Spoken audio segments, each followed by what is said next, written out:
debate, análisis, coyuntura, 2 o 3 reflexiones sobre la realidad. En esta página inicia Sintonía Crítica.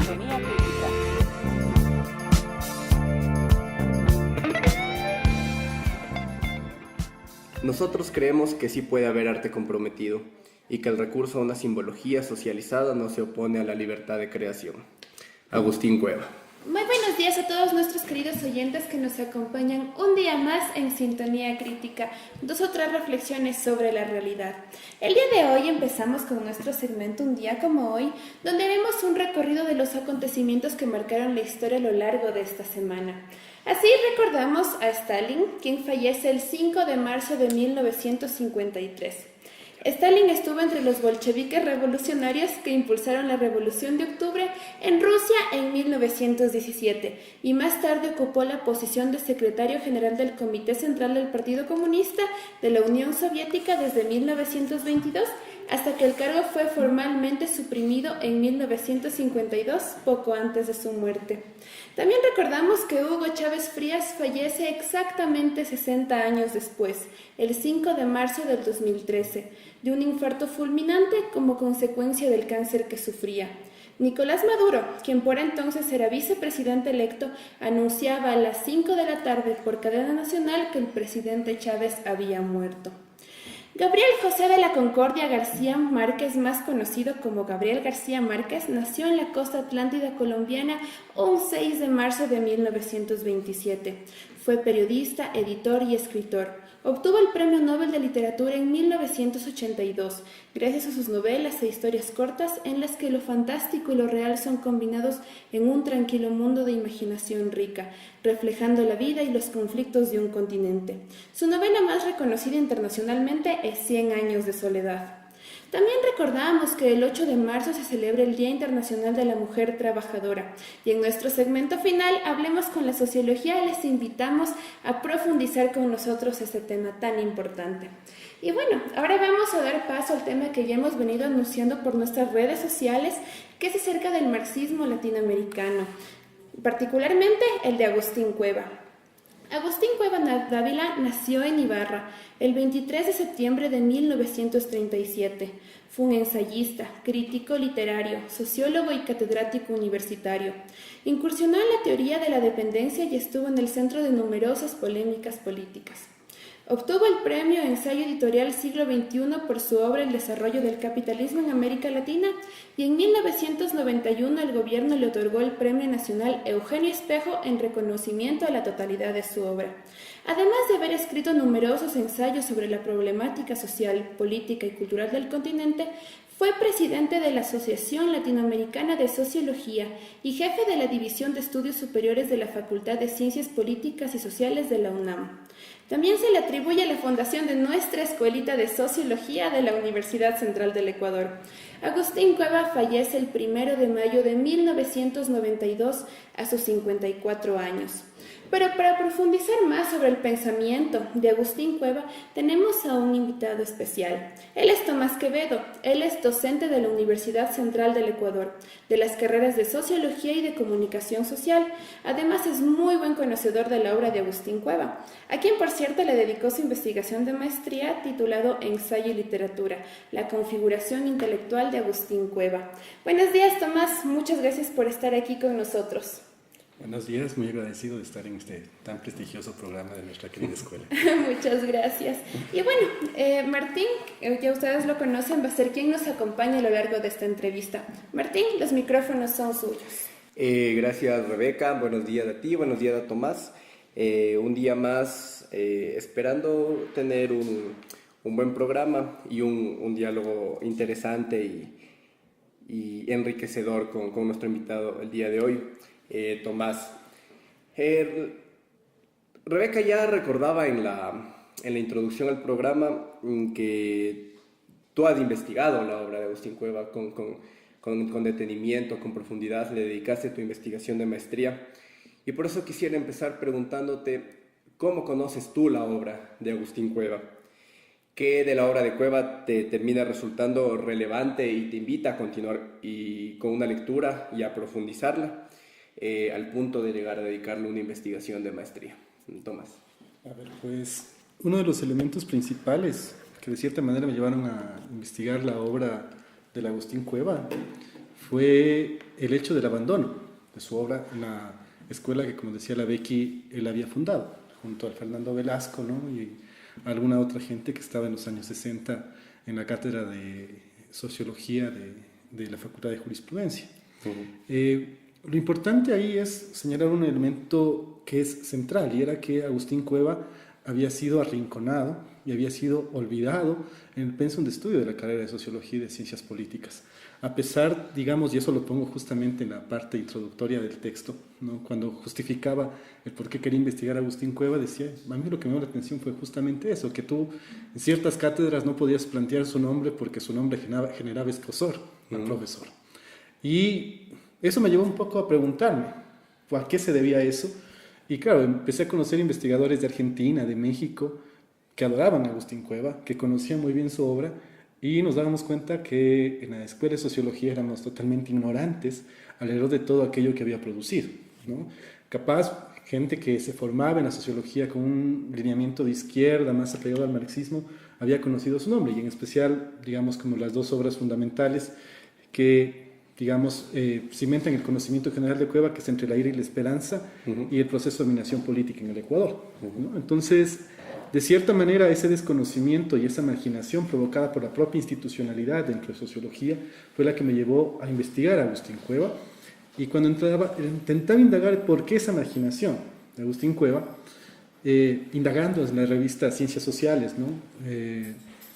Y en algunas polémicas en los prólogos, sobre todo de los libros de Cueva y de otros intelectuales ecuatorianos, me daba cuenta que había un enfrentamiento directo sobre las formas de interpretación de la historia ecuatoriana y sobre cómo se estaba proyectando esa imagen de la historia, tanto en forma, digamos, como en el tipo de discurso sociológico que se estaba construyendo.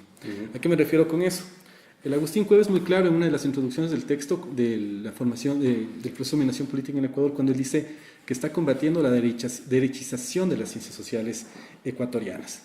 ¿Y a qué se refería con la derechización? Básicamente a la adopción de los modelos de la sociología norteamericana, es decir, una sociología mucho más funcional, una sociología basada más en estadística. Y de ahí justamente surge el primer nombre, ¿no? Porque no es el nombre con el que se publica el libro, sino es el nombre de la investigación de maestría, que es justamente Ensayo y Literatura en Agustín Cueva. Y claro, y cuando planteas el ensayo como texto, digamos, y el ensayo como forma, diría Adorno, ¿no es cierto? Te planteas que, siguiendo los lineamientos del Alejandro Moriano en este caso, el ensayo viene a ser una especie de entidad narrativa desde el siglo XIX para América Latina y para el Ecuador. Si tú te fijas, digamos, en los tres baluartes, digamos, que tiene pensamiento marxista ecuatoriano, digamos, más fuerte y contemporáneo, que es Agustín Cueva, Alejandro Moriano y Bolívar Echeverría, los tres escriben una clave de ensayo. ¿Por qué lo hacen? Y, digamos, de ahí venían justamente esos elementos que era la disputa contra otros modelos, digamos, de hacer sociología, de hacer pensamiento en el Ecuador, que justamente provocaban que esa reflexión de Agustín Cueva sea tomada como poco rigurosa, como mero panfleto político o como mero discurso ideológico, ¿no? Entonces, esas motivaciones, de cierta manera, me fueron llevando a indagar y a profundizar en lo que Agustín Cueva había señalado y había producido. Y rescatando un poco el planteamiento que tú iniciabas, o sea, cuando planteabas la idea del arte comprometido. Agustín Cueva siempre fue un intelectual militante. O sea, de hecho, el chiste, ya que es medio sentido común de Agustín Cueva, es que era tan rojo que se murió el 1 de mayo. O sea, bueno, ya es sentido común, digo, porque siempre que me toca hablar de Cueva cuento ese chiste. Entonces ya nada. Pero, claro, entonces tú tienes ahí que Cueva es un intelectual militante todo el tiempo. Cuando el bloque del Este se está cayendo, Agustín Cueva se sigue afirmando en el marxismo. Y eso es una cosa totalmente admirable, porque de cierta manera la mayor parte de intelectuales que sobrevive a la caída del muro de Berlín, o una gran parte de ellos, se desplazan hacia el campo de los estudios culturales, ¿no? Hacia abandonar, digamos, las estructuras básicas de lectura que habían tenido desde el Capital. Incluso el propio Alejandro Moriano, ¿no? Abandona mucho eso y se desplaza hacia el estudio de la narrativa, ¿no? Como forma. Bueno, y él después lo justificará, y es una justificación muy interesante que de cierta manera nos ayuda a desdogmatizar el marxismo ecuatoriano. ¿no? Es muy interesante también la lectura que tendrá Alejandro. Obviamente la trayectoria del Bolívar Echeverría tiene sus propias dinámicas, obviamente por su contexto de formación y por ser creo que uno de los intelectuales más grandes y mayor proyección internacional que ha tenido el Ecuador, ¿no? Que incluso los propios mexicanos lo reclaman como suyo. Claro, todo el tiempo. Mencionabas, digamos, la importancia que tiene el ensayo como forma en la producción de la teoría sociológica y de la teoría social en general en el Ecuador. Y ahí pienso, por ejemplo, en otro texto que sé que conoces, que es, por ejemplo, la teoría de la novela de Lukács, que no solamente hace una teoría de la novela, sino también precisamente una teoría del ensayo, además de Adorno. Eso me lleva a desplazar un poco, la conversación que quiero tener contigo hacia el problema precisamente de la literatura, del arte comprometido para Agustín Cueva. Y lo que quisiera preguntarte es ¿por qué la importancia del análisis de la literatura en la obra de Agustín Cueva? De hecho, el primer libro que publica es precisamente eso, ¿no? En 1967, Entre el aire y la esperanza, es una evaluación, una interpretación de la literatura, de la historia de la literatura ecuatoriana. Y en tu investigación sobre Agustín Cueva, una de las aristas fundamentales es precisamente la literatura. ¿Por qué en Cueva el análisis de la literatura se vuelve tan relevante? A ver, creo que el marxismo, o sea, desde el propio autor que tú citas como Lukács, creo que tenemos una clave de interpretación que es importantísima. ¿Qué nos quiere decir la literatura como documento histórico?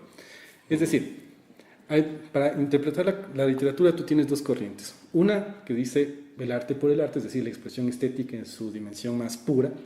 Y por el otro lado tendrías la literatura, como la toman muchos marxistas desde la escuela inglesa, por ejemplo, con Terry Eglinton, con se va el nombre de la sociología de la literatura ahorita, que también habla, digamos, y que también es Raymond Williams, exactamente, que también tratan de hacer una reinterpretación de la literatura en una clave de lo que intenta decirnos como documento histórico y como documento cultural. Recuerden esa frase maravillosa de Walter Benjamin, ¿no es cierto?, de todo documento de cultura es un documento de barbarie. Pensemos en las crónicas del siglo XV, del siglo XVI, que nos están contando las expediciones españolas y qué es lo que están narrando. Pensemos en Bartolomé de las Casas describiendo el asesinato de miles de nativos en todo el Caribe. O sea, ¿qué nos están diciendo esos documentos? Y claro, lo que intenta hacer, o esta centralidad de la interpretación de la literatura en la obra de Agustín Cueva, se debe a un hecho fundamental. La literatura, desde la perspectiva que yo interpreto justamente ese fenómeno, reflejaría las subjetividades que en un determinado momento histórico se están configurando. Y esas subjetividades tienen que ver mucho con las formas, y eso es como el planteamiento que yo hago en este texto, con las formas en las cuales se crean y se construyen y se desarrollan las relaciones sociales. Si, por ejemplo, en la etapa colonial, el indio no aparece como parte de la representación, ¿no es cierto?, porque no es digno de estar en un cuadro, de estar en una imagen, o de ser parte o ser poetizado, ¿no es cierto?, se le está negando. ¿Y eso qué genera? Esa negación de representación del indígena en el arte, por ejemplo, en la literatura. Genera directamente un conjunto de prácticas discriminatorias hacia ese grupo social, que bueno, eso ya es discurso histórico y no me voy a meter tanto ahí, pero justamente la literatura reflejaría ese conjunto de creaciones y de construcciones sociales. Y lo interesante ahí es la creación de una categoría que Agustín Cueva le denomina como el lenguaje abrupción, ¿no? Y este lenguaje abrupción sería el tipo de lenguaje que crea el conquistador español, en este caso, para evadir la realidad. ¿Por qué? Agustín Cueva dice, la literatura es un espejo de la realidad en que estás atravesando y la realidad que estás viviendo, ¿no? Y claro, cuando ese espejo te devuelve una mirada devastada de ti mismo, que en el caso del conquistador le devolvía todo lo que le había hecho al indio, de ahí podría entrar en crisis. Y es por eso, digamos, es la tesis de Alejandro Moriano también, de que no se desarrolla la novela. A pesar de que en España, sobre todo, ya se estaba desarrollando, digamos, con otros tipos de narrativas, no se desarrolla acá porque la novela era mucho más ese espacio. Y ahí voy a otro planteamiento del Agustín Cueva que dice, cada momento histórico construye su propio tipo de narrativa. ¿A qué me refiero con eso? ¿Qué tipo de narrativa acompaña el proceso de conquista? La crónica. ¿Quién escribe? Y nos vamos con el Ángel Rama, la ciudad letrada. ¿Quién es la ciudad letrada? Los curas. Entonces los curas dan forma y construyen el sentido y la forma de interpretación de la realidad y la forma de interpretación del mundo. Después, digamos, se desarrolla toda una especie de oratoria y poesía sagrada, dice el Agustín Cueva, ¿no es cierto?, que le permite al conquistador evadir la realidad y dedicarse a glorificar a Dios y al rey. Entonces, obviamente, en este campo, digamos, no entra ningún cuestionamiento a ese tipo de subjetividad, que es la subjetividad del conquistador que se está configurando en ese momento. Y claro, entonces Agustín Cueva dice, cada etapa tiene su tipo de narrativa. Entonces tú tienes la épica en los procesos de independencia, por ejemplo, ¿no? Canto a Miñarica, canto a Bolívar, son esos cantos, ¿no es cierto?, que tú miras. Y claro, ¿qué hacen? Construyen un nuevo orden de legitimidad social para aquellos grupos criollos que han sido los protagonistas del proceso de la independencia. Y eso es lo que empiezan a proyectar, y eso es lo que empiezan a hacer, digamos, estos grupos justamente a buscar legitimidad a través de esta oratoria. Entonces José Joaquín de Olmedo canta a Bolívar, canta a Sucre, canta al general Juan José Flores, ¿no? Entonces tú tienes que este tipo de narrativa termina justificando socialmente y construyendo una imagen de lo que Montserrat denomina como los prohombres de la patria, ¿no? Entonces luego, digamos, conforme se desarrolla el proceso social, se empiezan a desarrollar otras formas de narrativa. Por ejemplo, pensemos en todo lo que es el planteamiento de las primeras novelas en 1912, por ejemplo, con Los que se van, con A la costa, si no me equivoco, ¿no? Que refleja todos los procesos migratorios hacia el polo de desarrollo capitalista, que era la costa, ¿no? Entonces, pensemos todo eso. Y luego vamos a una de las generaciones que más tiene influencia, digamos, de cierta manera en la obra de Agustín Cueva y que le dedica mucho, digamos, de su tinta, que es la generación del 30. Y recordemos ahí sí una de las obras clásicas así de la literatura ecuatoriana, que es Los que se van, donde el grupo de Guayaquil está estructurando una forma de habla popular que se introduce al discurso literario y disputa a la élite el lenguaje. Entonces tú lees el Guaraguao de Joaquín Gallegos Lara y miras que ahí entra el habla popular, entra el habla del Montubio. Entonces, ¿qué pasa cuando entra el habla del Montubio? O sea, esas formas, ¿no es cierto?, esa contingente social que está fuera, esas relaciones de los grupos subalternos han logrado entrar al grupo, ¿no es cierto?, han logrado entrar a las expresiones literarias fuertes. No es lo mismo, ¿no es cierto?, que te digan a ti que Joaquina y Juan Manuel, ¿no es cierto?, se fueron a cenar, ¿no es cierto?, en el Swiss Hotel, a que te digan que, ¿no es cierto?, el José y la María se fueron a comer tripamishki en el Parque de la Bizantina, bueno, que ahora ya tiene otras connotaciones, pero bueno. Entonces, claro, tú tienes esas dimensiones. Entonces, ¿qué pasa cuando esos personajes, que ya no son los personajes de las cortes, ya no son los personajes criollos, ya no son Dios, ya no es el rey, sino que son los comunes los que entran dentro del espacio de la narrativa? Se empiezan a crear, de cierta manera, fisuras en el espacio del discurso dominante, sobre todo sobre el arte, sobre la cultura, que empiezan a generar, digamos, procesos de ruptura con las narrativas y con los discursos dominantes. Y justamente ahí es cuando Agustín Cueva dice, ¿por qué se genera eso? Y se genera eso porque el momento histórico es la efervescencia del emergimiento del capitalismo, ¿no?, de la construcción de relaciones capitalistas en el Ecuador, y a la vez la emergencia de grupos sociales que están exigiendo ya esa representación también, ¿no? Entonces, vamos a Las cruces sobre el agua con el libro de Joaquín Gallegos Lara y tú vas a mirar justamente eso, ¿no? Entonces, eso es lo mágico de Cueva, ¿no? En Cueva tú logras mirar justamente cómo ese proceso ecuatoriano y ese proceso histórico se condensa en la literatura. Yo creo que lo hace de manera magistral. Digamos, quien lo había hecho antes y de quien espero probar esto, digamos, en un próximo texto, es justamente la herencia de José Carlos Mariátegui, porque Mariátegui es el primero en revisar justamente en uno de los 7 ensayos de interpretación de la realidad peruana, la literatura justamente como esa relación. Entonces yo creo que Cueva le debe mucho, de hecho, a Mariátegui en ese proceso. Digamos, de ahí tú tienes que Cueva justamente en su lectura y en su reflexión sobre la literatura genera muchas sentencias. O sea, Cueva, digamos, una de las polémicas más fuertes que hasta ahora algunos no lo quieren porque no aprobaba Pablo Palacio. Decía cómo un socialista se dedica a escribir cosas, digamos, tan subjetivas cuando la realidad te desborda. Claro, o sea, tienes que comprender una cosa. El Agustín Cueva está pensando en claves militantes extremadamente fuertes.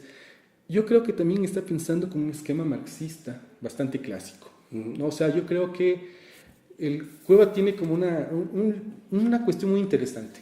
Logra hacer unas interpretaciones del marxismo. Recuerden la teoría marxista, que es un libro además de 1987, si no me equivoco. Sí. Hace una relectura del marxismo clásico, hace un posicionamiento. Cueva es marxista-leninista a morir. O sea, Lenin siempre está como una referencia central, sobre todo en sus textos más sociológicos y más históricos, siempre está como esa referencia. Entonces, tú lo que tienes ahí es esa permanencia de un marxismo clásico muy fuerte en el Agustín Cueva, y a la vez tienes como va permeando esa corriente de un marxismo latinoamericano que empieza a cuestionar las cuestiones, digamos, o esos puntales de ese marxismo clásico, digamos, siguiendo, por ejemplo, la línea del propio Mariátegui, ¿no? Y cómo él empieza a reinterpretar todos esos procesos. Entonces, claro, a través de esa lupa, como Agustín Cueva mira la literatura, está muy ligada, digamos, justamente a tratar de hacer una interpretación marxista, es decir, hacer una interpretación del proceso literario ecuatoriano en construcciones desde el materialismo histórico. De hecho, por eso tiene toda una introducción en Lecturas y Rupturas.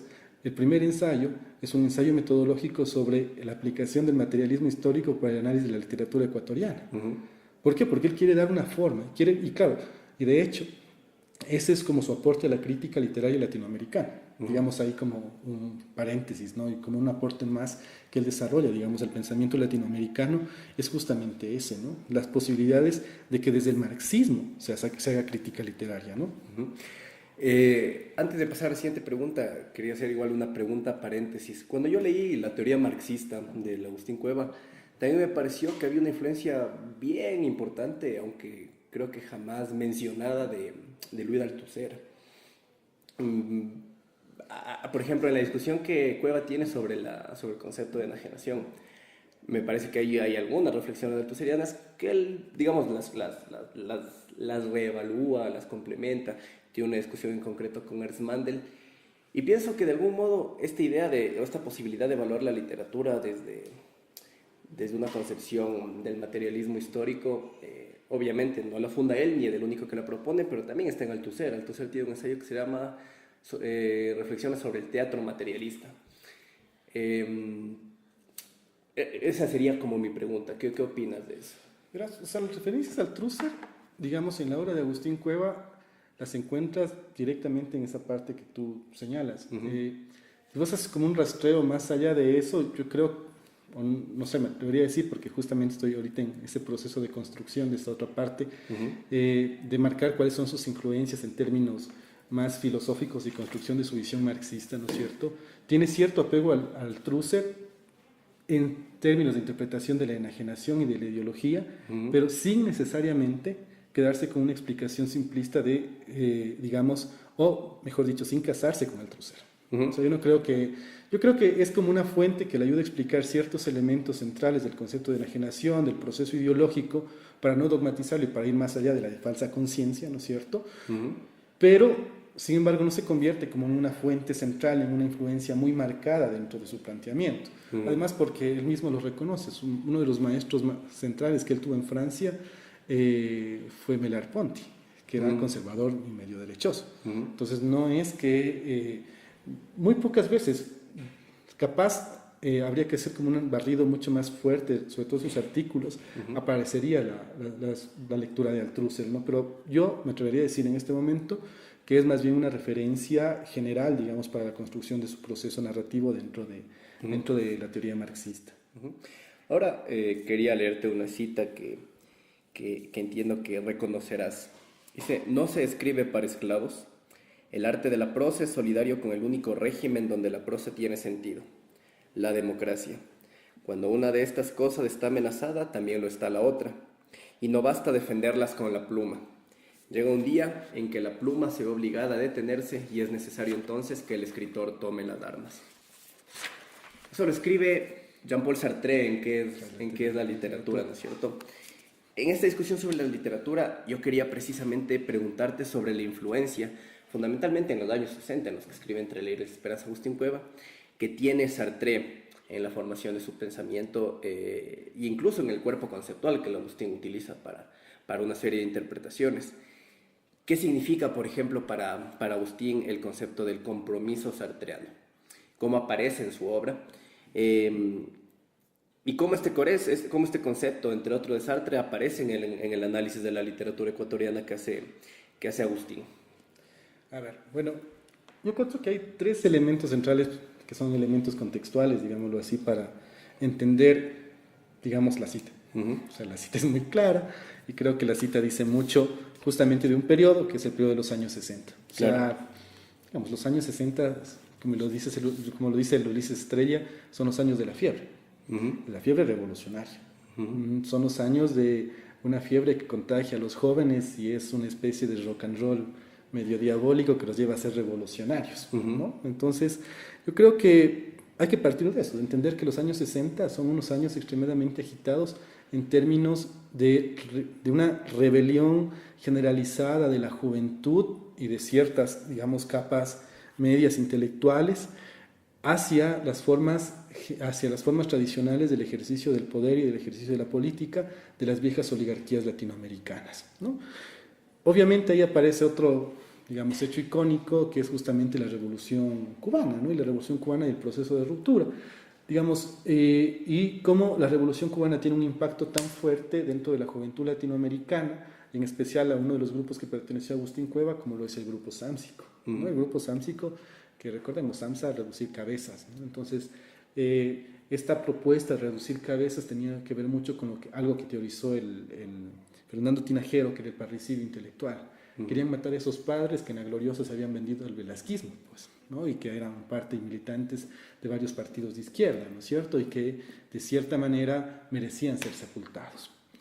En ese contexto, digamos, también aparece la genialidad de Sartre, ¿no? Y la genialidad y la influencia del existencialismo francés. Y sobre todo este libro, que es maravilloso, que es la literatura, ¿no es cierto? Y donde hay un elemento que es clave, digamos, y que me parece que es una cita que explica muchísimo más este contexto, de cierta manera, que es de qué sirve un libro en un pueblo de analfabetos. O sea, claro, entonces es una generación que se empieza a cuestionar a partir del existencialismo las formas a través de las cuales se está construyendo el arte. Por eso les decía, esta idea de Agustín Cueva no hace una relectura gratuita e inocente de la literatura ecuatoriana en su proceso histórico, sino que está haciendo una lectura en clave marxista, materialista y de clase, de tratar de entender el proceso de construcción literaria del Ecuador, ¿no? Entonces, tú tienes ahí una explicación que va ligada directamente a la idea, yo digo, de construir una especie de campo intelectual que les permita disputar, por lo menos en el campo del discurso, ¿no es cierto?, sobre todo de la literatura, la idea de cómo se ha construido ese proceso y cómo a partir de eso aparece una cultura nacional que él la denomina como inauténtica, ¿no? O sea, esta generación, mejor dicho, los sámsicos, dominan a la cultura nacional ecuatoriana como totalmente inauténtica. ¿Y por qué la denominan inauténtica? De cierta manera, porque ellos ven que ha sido una construcción artificial, una construcción basada enteramente en planteamientos europeizantes y norteamericanizantes, si lo queremos ver así, ¿no es cierto? Y que no ha logrado dar esa forma. Entonces, en ese elemento hay un artículo que es el primero que él escribe para Pucuna en 1962 y dice: el artista debe comprometerse y es legítimo que el artista se comprometa. Y él dice: sí, una realidad comprometedora, lo básico, digamos, estoy parafraseando, lo estoy diciendo literalmente, ¿no es cierto? Una realidad comprometedora, lo básico sería que el artista se comprometa, ¿no? Y claro, ¿y qué es el compromiso en los años 60? El compromiso no es solo la idea de hablar bonito, de hablar para la gente, sino de estar con la gente y con la gente construir lo que sería el proceso de emancipación revolucionario. O sea, Agustín Cueva dice, nosotros, lo dicen en las democracias restringidas de América Latina, ¿no? En uno de los ensayos del Estado, si no recuerdo mal, es sobre la interpretación postmarxista del Estado Nacional, dice, o sea, en el proceso, es el proceso histórico el que determina las formas de lucha.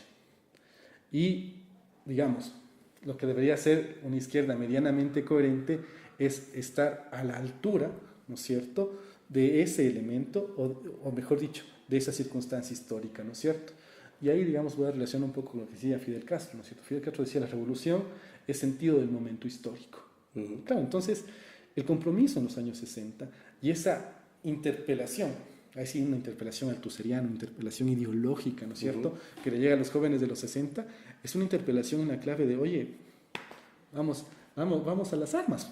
O sea, no es una interpretación que te llegue en la clave de, oye, vamos a hablar bonito, no, sino es una interpretación que dice, bacán, escribe bonito, pero por otro lado también agarra tu fusil.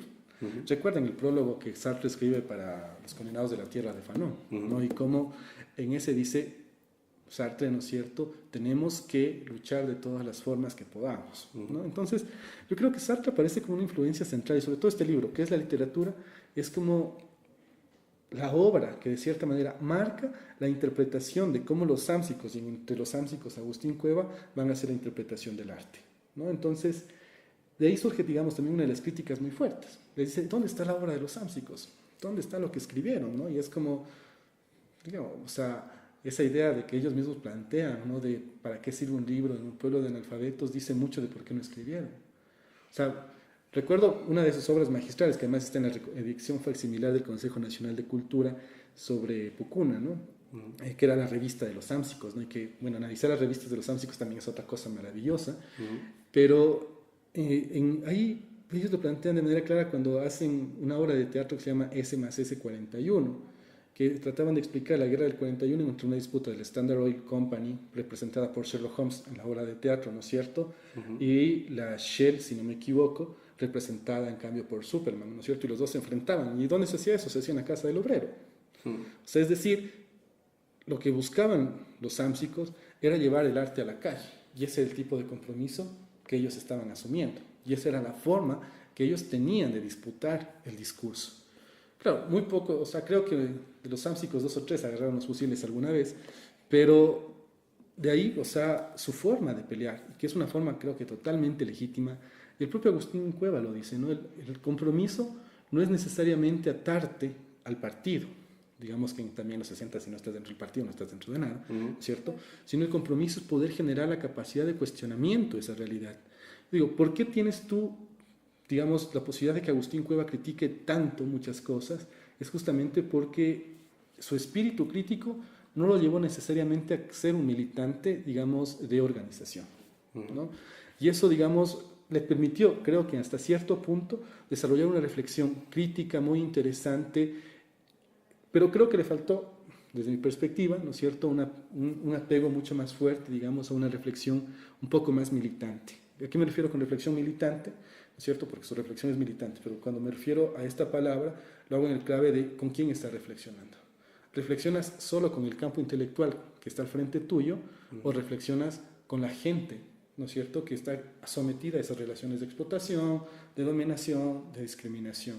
Es decir, no es lo mismo, voy a poner un ejemplo, digamos, por fuera de esto, no es lo mismo escribir desde el feminismo en una bonita aula en la universidad que escribir feminismo con la gente de las comunidades indígenas, por ejemplo.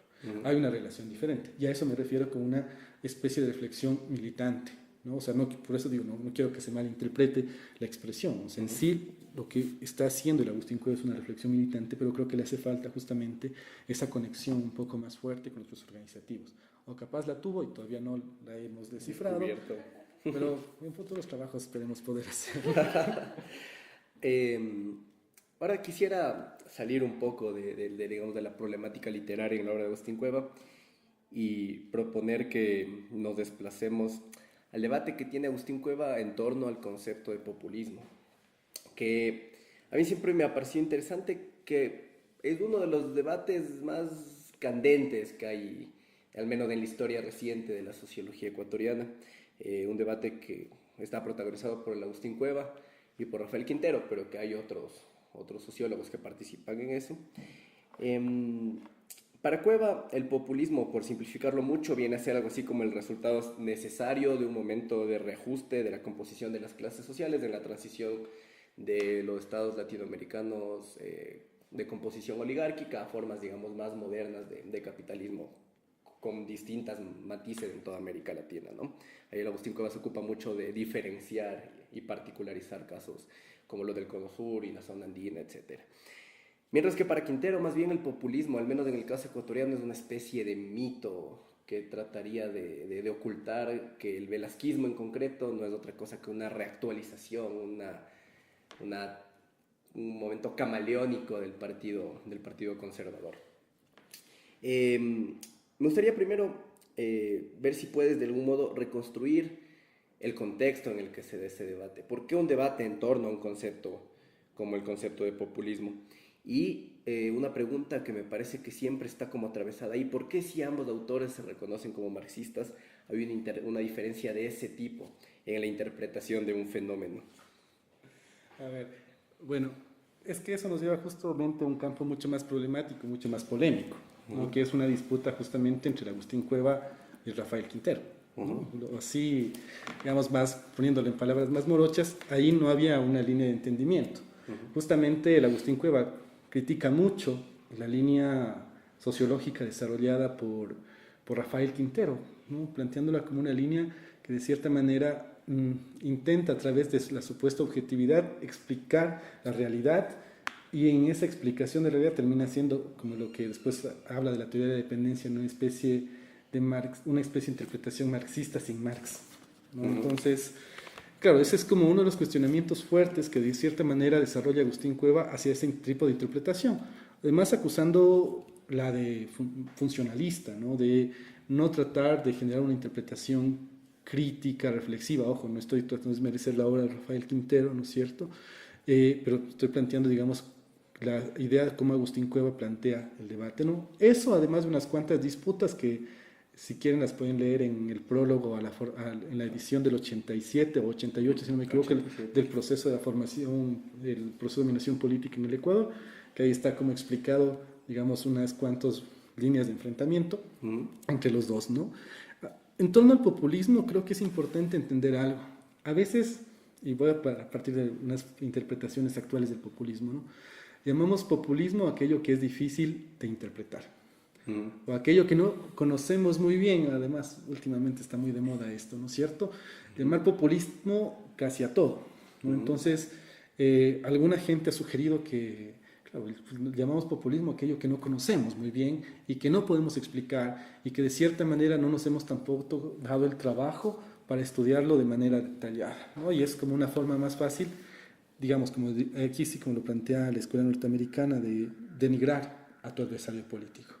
El populismo se convierte en una especie de insulto, ¿no? Ser populista es un insulto. Yo creo que hay unos matices medios interesantes ahí, sobre todo a partir de las reinterpretaciones del campo intelectual de Podemos, por ejemplo, que ha realizado una actualización muy interesante y en clave positiva, digamos, del populismo, que también creo que no es nada satánico, así que puede estar en otras dimensiones.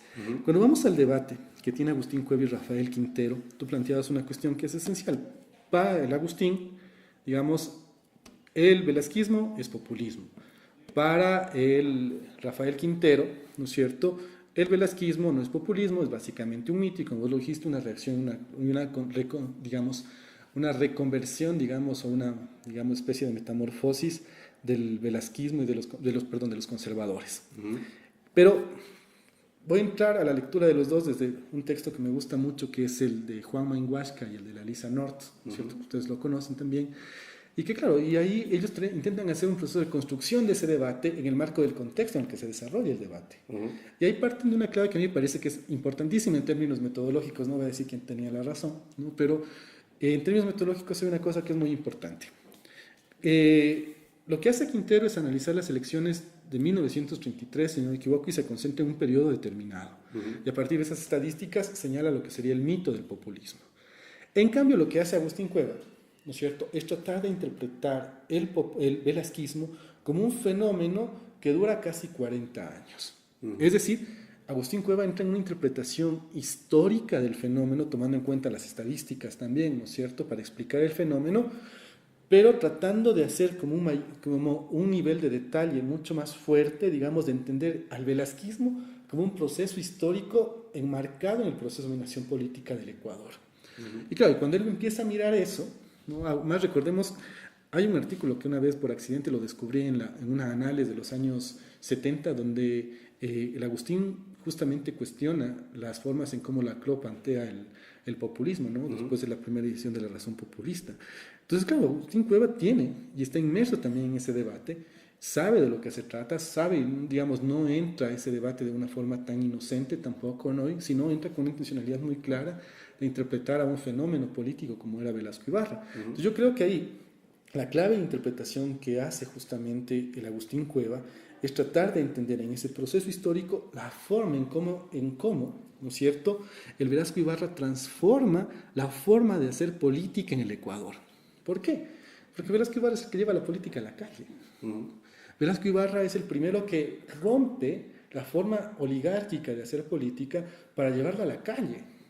Y para, obviamente, o sea, uno se pregunta, ¿por qué en votación popular ganaba tanto Velasco Ibarra, porque incluía a esa gente, o sea, y eso lo dicen también mucho la escuela, la escuela que analiza, la escuela norteamericana sobre el populismo, y lo dicen, ¿no?, de manera muy clara, dice, esta interpelación al pueblo es una interpelación que termina reconociendo a ese sujeto dentro del discurso político del líder, a tal punto que el pueblo soy yo, ¿no? Entonces, obviamente, piensa en el Ecuador de los años 30, de los años 40, un Ecuador rural, un Ecuador con unas periferias urbanas muy poco consolidadas, con unas élites extremadamente cerradas, además unas élites bastante reducidas en términos numéricos, que, claro, Velasco Ibarra aparece como esa gran promesa para lo que, digamos, Agustín Cueva denomina como el sujeto de ese populismo, que son estas masas suburbanas, ¿no es cierto?, que además acompañan la conformación de uno de los primeros partidos políticos de masas,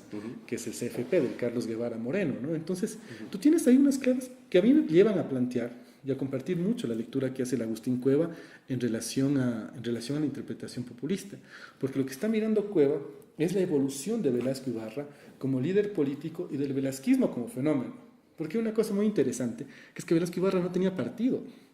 La Federación Velasquista era un partido de sus simpatizantes, pero en el cual ni siquiera él estaba afiliado. Claro. Entonces, pues tienes una cosa así como que dices, ¿y este man ahora entonces cómo? O sea, era justamente eso. O sea, tres elementos son muy claves en la interpretación de Velasco Ibarra, como lo plantea la Nort y como lo plantea el Juan Mainhuasca, ¿no? La interpretación de un discurso extremadamente religioso, de amor a la patria y antipartido. Obviamente Velasco Ibarra conversaba con unos y conversaba con nosotros. Recordemos, pues, Velasco Ibarra mismo dice, yo fui partícipe de una revolución donde el cura y el comunista se dieron la mano. Entonces, claro, si la propia izquierda en ese momento le reconocía como el gran líder, ¿no es cierto?, es por algo. Yo creo que ese fenómeno se explica, y Agustín Cueva nos da justamente las claves de interpretación en términos ahí ya de una sociología histórica, de explicarnos el Ecuador en su proceso de conformación, sobre todo de estratificación social, y de cómo medianamente se va modernizando en todo ese proceso, y cómo ese proceso mediano de modernización va creando ciertas capas que se sienten reconocidas en cierta forma de acción política que representa Velasco Ibarra. Obviamente, yo tomaría partido por la posición justamente del Agustín. O sea, que el velasquismo representa una forma de populismo, ¿no es cierto?, en la cual uno, revoluciona la forma de ser político en el Ecuador. Dos, construye un discurso de reconocimiento hacia los sectores populares que termina encadenando a Velasco Ibarra como un líder, ¿no es cierto? Y tres, eso muestra o hace todo un proceso de renovación de las clases políticas o de las élites políticas en el Ecuador. Yo creo que esos elementos nos sirven mucho para entender justamente el debate. Yo creo que ahí, lamentablemente, el periodo que analiza Rafael Quintero, desde mi perspectiva, se queda corto para tratar de entender la dinámica del populismo. Ahora, mencionaste el debate que tiene efectivamente Agustín en concreto con Laclau sobre su interpretación del populismo.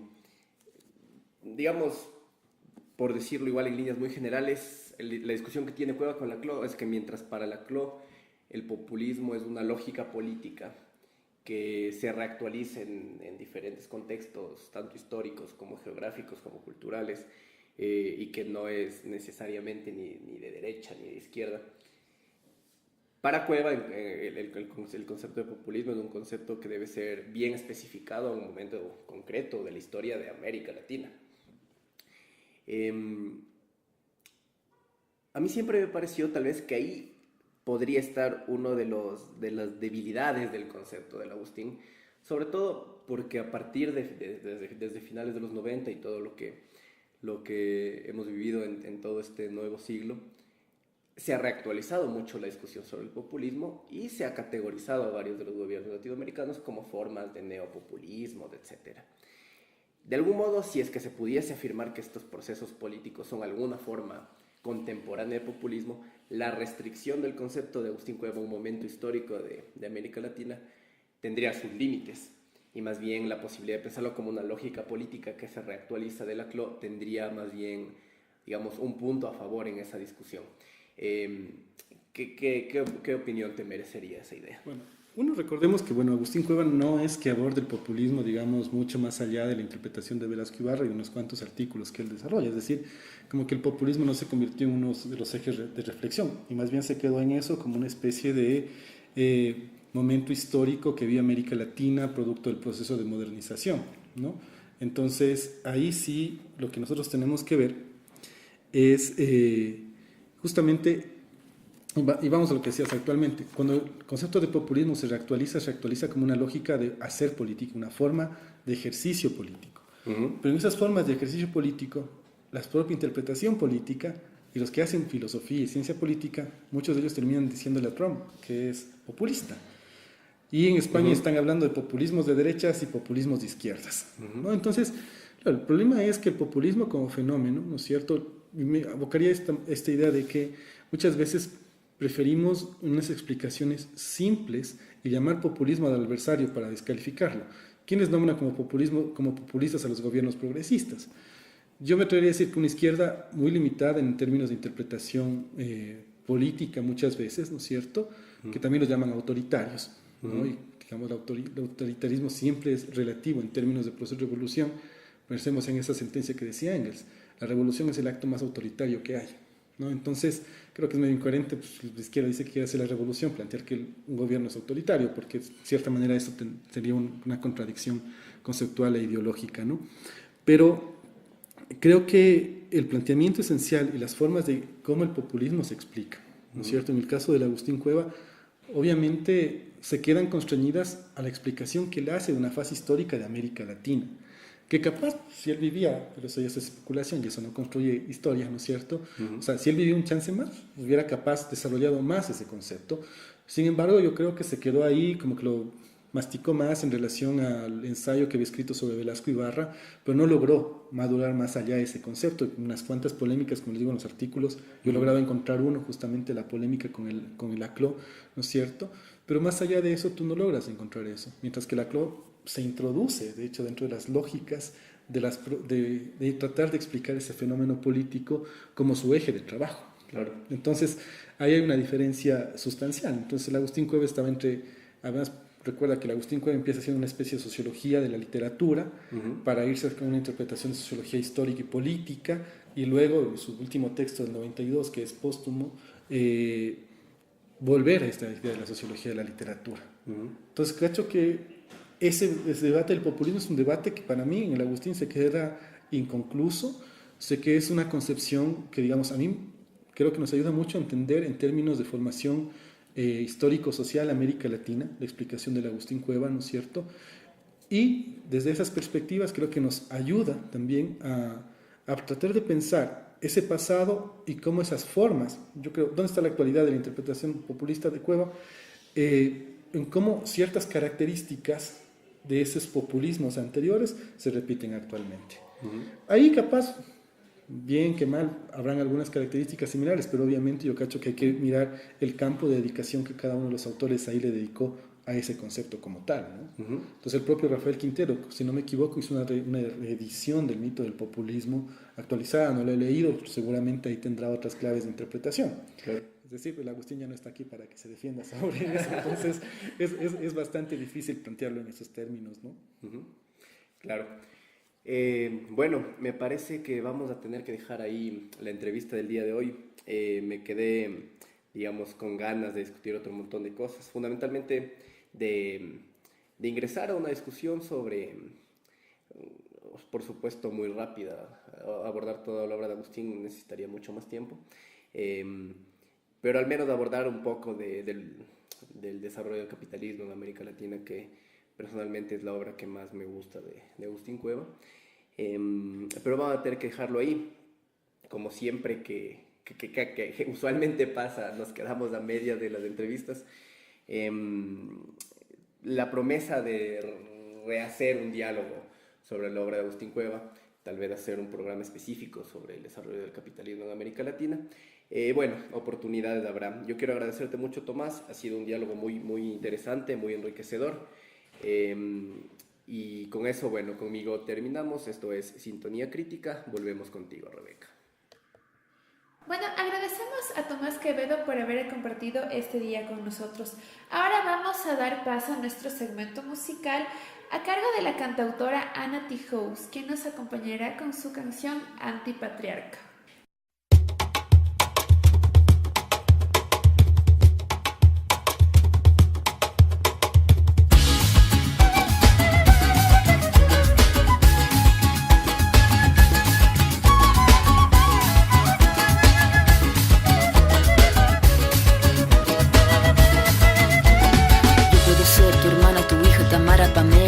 Valentina. Yo puedo ser tu gran amiga, incluso tu compañera de vida. Yo puedo ser tu gran aliada, la que aconseja y la que apaña. Yo puedo ser cualquiera de todas, depende de cómo tú me apodas. Pero no voy a ser la que obedece, porque mi cuerpo me pertenece. Yo decido de mi tiempo, como quiero y donde quiero. Independiente yo nací, independiente decidí. Yo no camino detrás de ti, yo camino de la para ti. Tú no me vas a humillar, tú no me vas a gritar. Tú no me vas a someter, tú no me vas a golpear. Tú no me vas a denigrar, tú no me vas a obligar. Tú no me vas a silenciar, tú no me vas a callar. No sumisa ni obediente, mujer fuerte, insurgente, independiente y valiente. Romper la cadena de lo indiferente, no pasiva ni oprimida. Mujer linda que das vida, emancipada en autonomía, antipatriarca y alegría.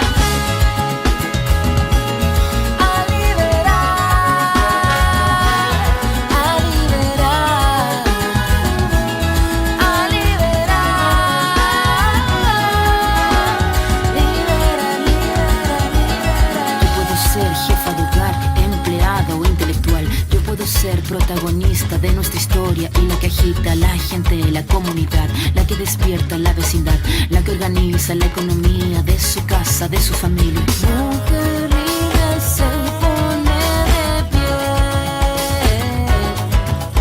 y a romper las cadenas de la piel.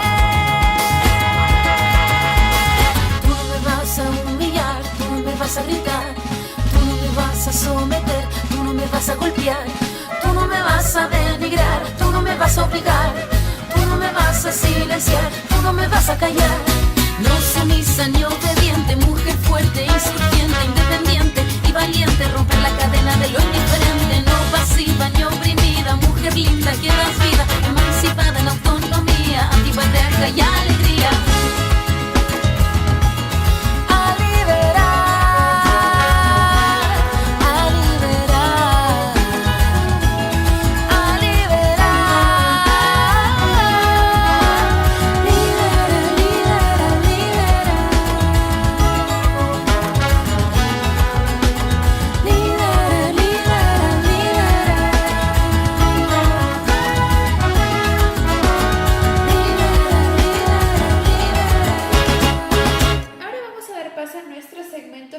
Hablemos con la sociología, y como les había comentado al principio del programa, pues lo vamos a hacer en honor al 8 de marzo, que se celebra el Día de la Mujer.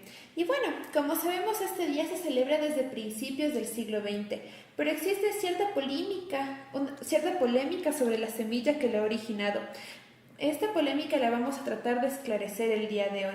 Para ello nos acompaña Jonathan, con quien haremos el segmento el día de hoy. Jonah, buenos días. Buenos días, Becky. Bueno, Jonah, ¿qué nos puedes decir sobre esto?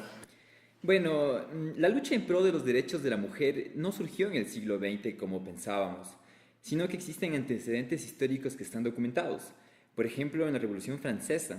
En el contexto de la Revolución Francesa, las parisienses se unieron a las consignas de lucha que pedían libertad, igualdad y fraternidad, pero a la vez marcharon hacia Versalles exigiendo el sufragio femenino. También sabemos que nuestro primer Día Internacional de la Mujer tuvo lugar el 19 de marzo de 1911 en varios países de Europa, y que ese primer encuentro participaron más de 1 millón de mujeres ansiosas por hacer saber al mundo sus reivindicaciones: el derecho al voto, a la ocupación de cargos públicos, a la formación profesional y al derecho al trabajo y a la no discriminación por el mero hecho de ser mujer. Y aunque lo anterior ya lo conocíamos con certeza, el problema surge cuando queremos saber el detonante de dicho acontecimiento, puesto que existen muchas fuentes de información erróneas con otra versión al respecto. Jonah, cuéntanos, ¿cuál ha sido esta otra versión que se presenta? Sí, bueno, como tú lo mencionaste, Becky, la historiografía sobre esta fecha suele ser muy contradictoria.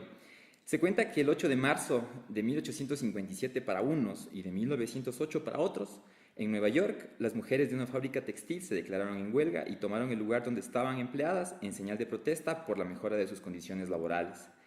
En respuesta a este acto, el dueño de la fábrica habría ordenado cerrar las puertas del lugar y provocar un incendio con el objeto de hacer que las mujeres desistieran en su lucha.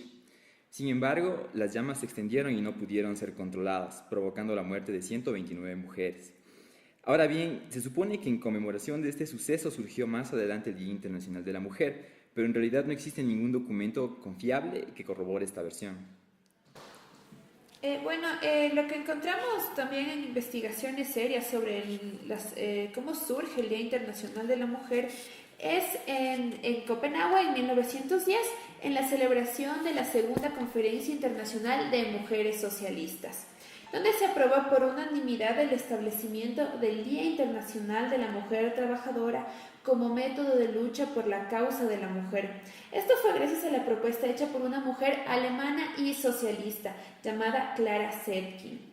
Con respecto al incendio que anteriormente nos mencionaba Jonathan, sí ocurrió, pero no en 1857 ni en 1908, sino el 25 de marzo de 1911. Pocos días después del primer encuentro internacional, y esto ocurrió en la fábrica Triangle Shirtwaist Company de Nueva York, donde murieron más de un centenar de trabajadoras. La relevancia que se le otorga a esto es debido a que se hizo referencia a él en muchos encuentros anales posteriores, pero no fue el origen del Día Internacional de la Mujer. Sí, lo que parece haber ocurrido es que a mediados del siglo XX se intentó desvincular cualquier carácter comunista que pueda estar asociado al Día de la Mujer. Y para esto se han elaborado diferentes farsas que al final no han podido sostenerse. ¿Y cómo se extendió el Día Internacional de la Mujer? Cuéntanos un poco de eso, Jonah. Bueno, tras el éxito del primer encuentro, más países fueron sumándose a la manifestación pública sucedida.